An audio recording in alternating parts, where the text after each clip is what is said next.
Welcome to my show, Show Your Talent. My name is Debbra Liverman. Okay, my show is about showing your talent. I have a special guest of mine. His name is Klehotas Tshyre. Okay. He's been an actor, a playwright. He writes screenplays. He writes stage plays. He has a theater group. Theater company, right? Theater company. Tell me about it. Yes, the company is first of all, I just want to say thank you for having me on your show. And the company is the Tshyre Spellbound Repertory Theater of East Harlem. Wow. East Harlem, where's that at? East Harlem. Actually, we're located at 99th Street and First Avenue. Actually, right off of FDR Drive. I think I went there before. That was like You 10 did years a while ago. ago, right? We've been there for quite some time now. In fact, we started at that location in 2007 when we first started the company. And then, I don't know if you're aware, we actually went on hiatus in 2012. That was after our 5th season to do some reorganization. And so we're happy to be back. We started our 6th season in September of 2016. And so we're glad to be back in operation. It's been so far a great experience. I know. Little trials here and there, but it's been a great experience. Wow. I mean, that area is just coming up. I mean, the property values are coming up. You're lucky to get that spot because I know people are still looking for a place to do their work, like theater, do their plays. In fact, if you go all the way up the east side to about 125th Street, then you have the Harlem Repertory Theater. And we're actually further down on 99th Street. That's like that one could be considered like what was the Upper East Side? Or? Yeah, Upper East Side, correct. That's great. They're further up than we are. Wow, that's really great. So so I know that you right now you have classes. Right, we started classes.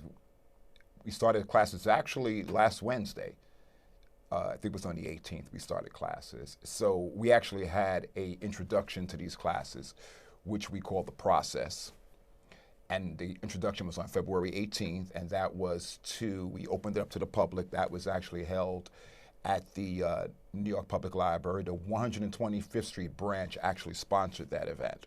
And we opened it up to the public so that they can become involved and get an opportunity to see the sort of stuff that we do, to see our system of training, and to most importantly participate. It was about getting people involved. We had a great time. It was a lot of fun. Wow, so that's like you were introducing your the Tshyre process, right? Oh. And so we actually started that last Wednesday. And so what it is, it's 25 sessions that are taught over a 12-week span, twice a week. What? 25 sessions? 25 sessions, right? And it's taught over a 12-week period. It's taught twice a week, and the training actually leads to a live performance. Okay. Well, so what kind of training? What kind of training? Well, it's very interesting. It's first of all, I just want to say that it's a package or a system that I've been working on for many, many years now. Last year, I really had an opportunity to really fine tune it and get it like I want. But when we actually started Spellbound in 2007, I was experimenting with 2007, 2008. But when we took this hiatus, which from 2012 to 2016, I really was able to put a lot more time into developing the system. So what it is, ideally, it's a system that's broken up into 3 parts, which we call preparation, scenology, and performance. And in those 3 particular phases, we explore this whole concept of establishing relationships through the process of questioning, establishing creative relationships through the process of questioning. And when we talk about creative relationships, we're talking about relationships with the imagination, the sensory, and also tying in a lot of personal development and, of course, performance and character development.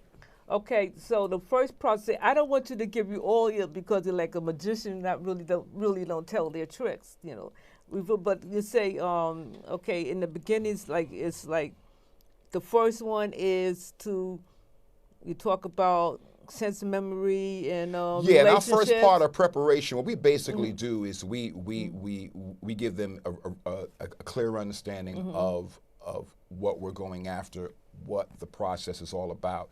And in our preparation stage, ideally what we do is we present processes that help the actor to develop their tools, primarily their imagination, their ability to bring forth emotions from the past. We call that emotional memory.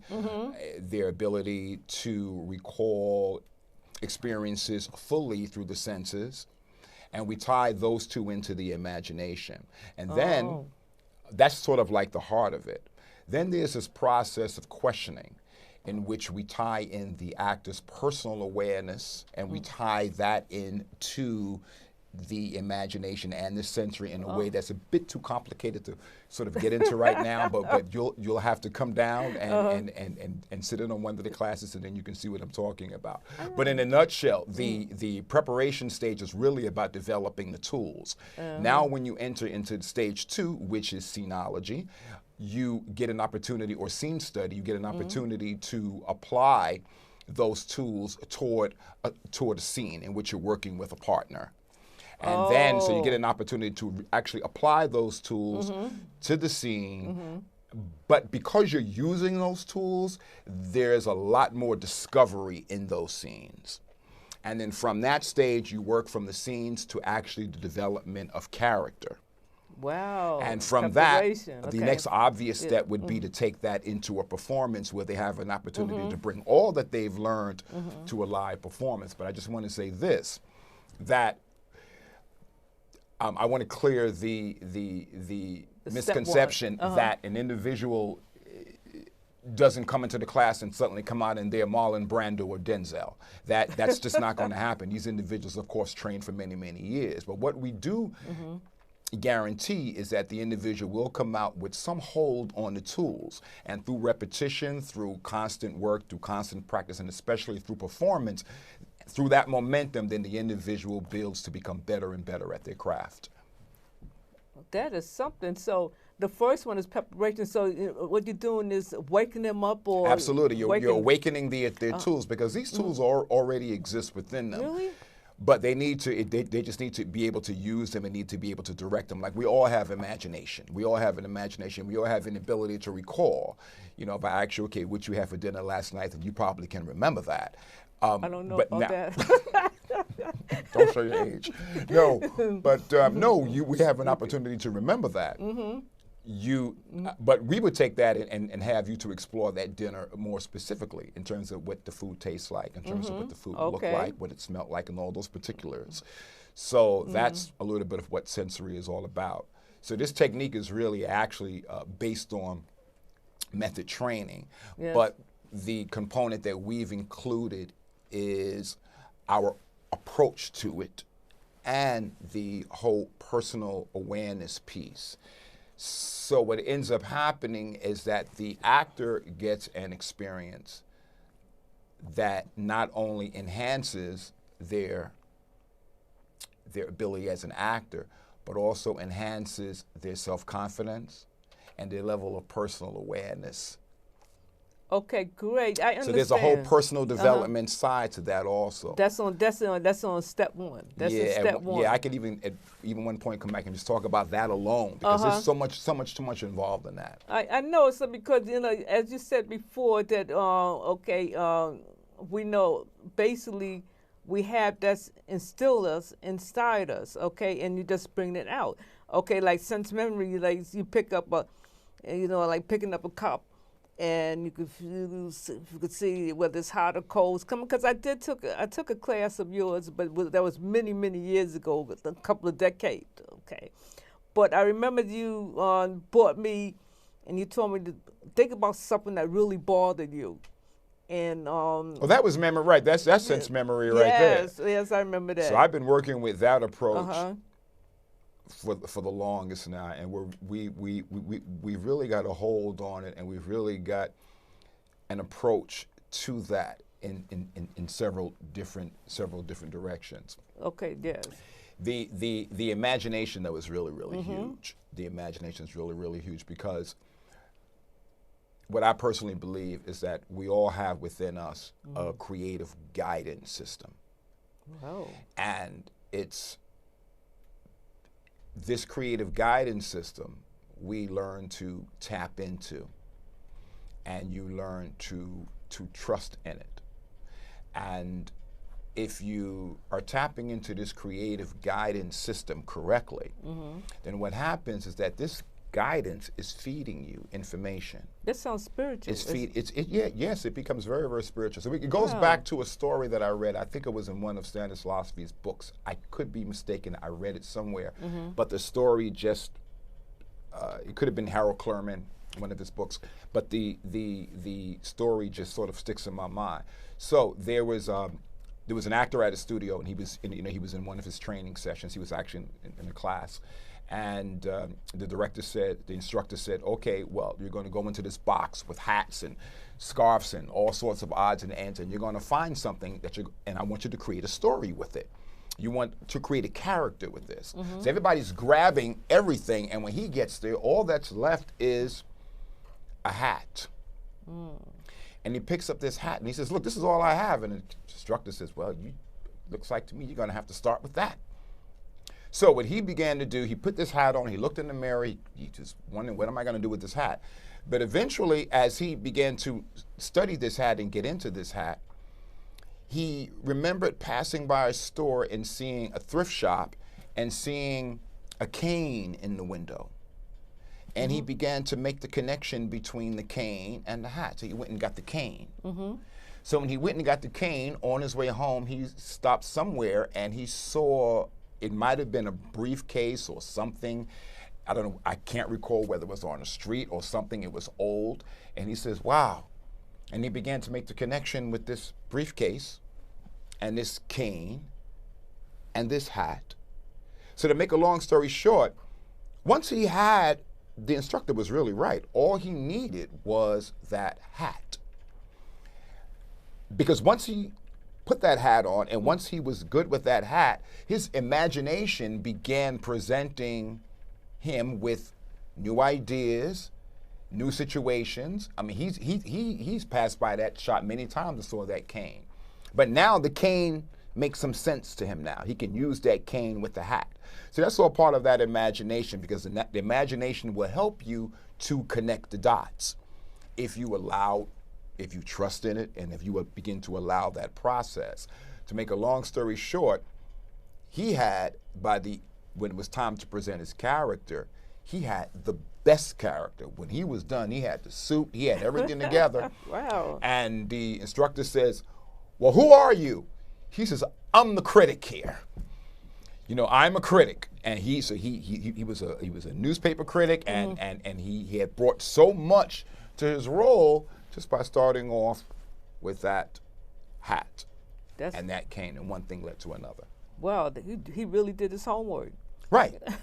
So my point is that through sharpening these tools, you begin to put the pieces together that lead to the development of your character, that begin to move your scene work, that begin to make your performance much more authentic. Because at the end of the day, that's what you're driving at. It's what you're leading toward. That's what you're hoping for. That's what you're desiring, to have a performance that is as authentic as it possibly can be, which means the audience is believing in you. Okay, and so what step is that? That's out of step one. That's step. Well, no, that is of course when you're performing the play. Okay. But the actor has to believe in himself first. So that belief has to come from the actor first. And one of the ways that the actor begins to create that belief or find that authenticity is he has to make sense out of everything he does. He has to ask the proper questions. He has to do the work. And as he's going through his process, everything that he's doing is becoming much more real around him. It's becoming much more authentic. That authenticity is then conveyed to the audience in his performance, and it becomes very real to them, and that's what he wants. We know that the actor isn't really dying on stage. We know that the actor isn't really going through that experience. I know, but some people But do. the audience accepts it. Yes. You want them to accept it. So if your performance is really, really powerful, they will accept it. That's what you're going after. I know it to me because I feel this way, and sometimes because I'm in acting just a little, and when I did it, people just couldn't believe it. They just couldn't believe it. And when I write something, they would say, no, it's not your imagination. That's really happened to you. I said, no, that's my imagination. But about that. But so, okay, so yes, so that was 1 and 3, step 3. Right, all of it. Right. So it begins with that preparation, the sharpening of the tools. Then you move into scenology, which is working. Okay, scenology. And in that process, you're doing lots of scene work. You're doing scene work. You're working with monologues. You're developing scenes. Ideally, you're developing the pieces of the performance that you will be later presenting in front of a live audience. That's where you really begin. That's where we really start working on our performances, is when we enter into stage 2. Oh, stage. So the actor have to write their own scenes? No, the work is provided for them. We're not opposed to that though. Okay. But the if an actor chooses to do that, but we have the material, and usually the material is plays that we have coming up. Because here at Spellbound, what we do is, and I don't think I mentioned it when I was on the show last, I spoke a lot about Spellbound. But Spellbound aims to be a touring conservatory ensemble, because we haven't toured yet.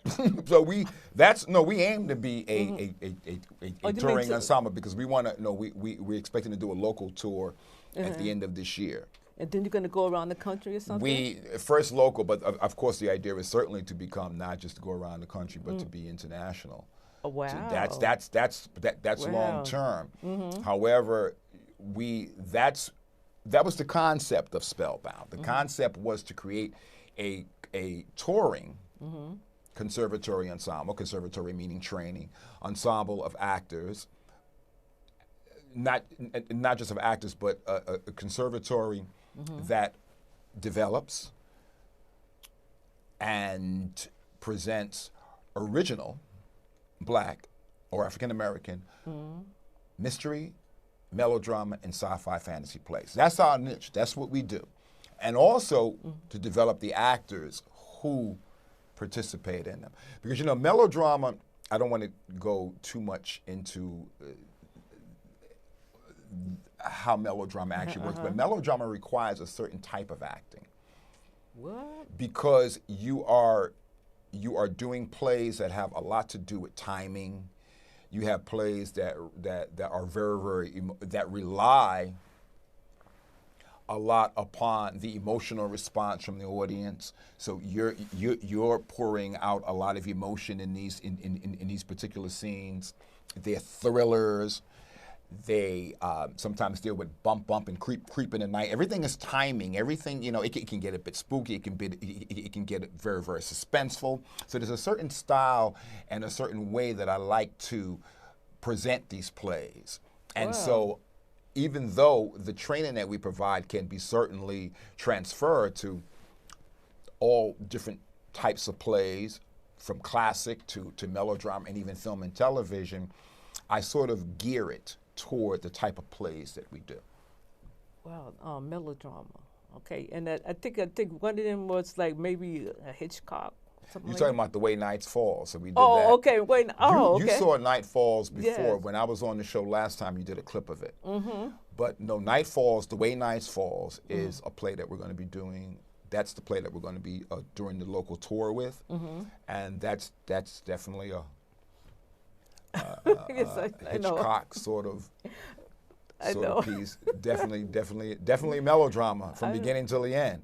I know I saw that play, and I remember that play where I think it was on 43rd Street, and I was there, and I met some women in the bathroom, and they were just hurrying to get back. And I said, look, you have 5 minutes. They said, no, I don't want to miss anything. I said, you have 5 minutes, come on. They said, no, I want to be in my seat. I don't want to miss a word. I said, okay, like that. They just ran out. They just get to their seat. I love when they do that. It takes a lot of work. It takes a lot of work, and we spend a lot of time getting those plays to the point where we can get that kind of reaction. What I'm working on now is actually getting that sort of reaction from the classes, from the training.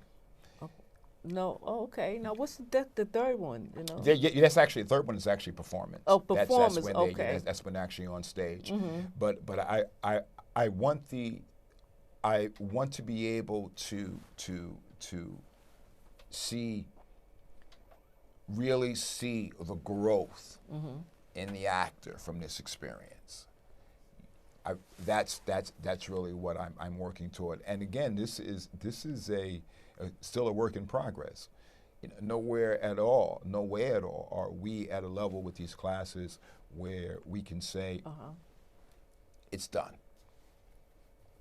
Oh, okay. Well, So no, it's something that's constantly evolving. You know, we're going to take a look at these classes that we're doing now, and when they're over, we certainly are going to fine tune them again when they start up again in November of 2017, and we're going to run it again, and then when we're done, we're going to take a look at it and see what needs to be changed, what needs to be developed, what might be working, and what's not. Just a constant development process. well, I want to ask you something. What is the age group? We generally work with. I just did a portion of the process with some young urban teens up in the Bronx Job Corps Academy, and I did it as a 6-week intensive. They had a great time. Matter of fact, I took them all to Hershey Park. That was the treat for them going through it, and they had a great time. So these guys were like 16, 17, And you 18. and you had Yeah, they were really young, but pretty much these classes that we're offering now are for individuals 21 and over.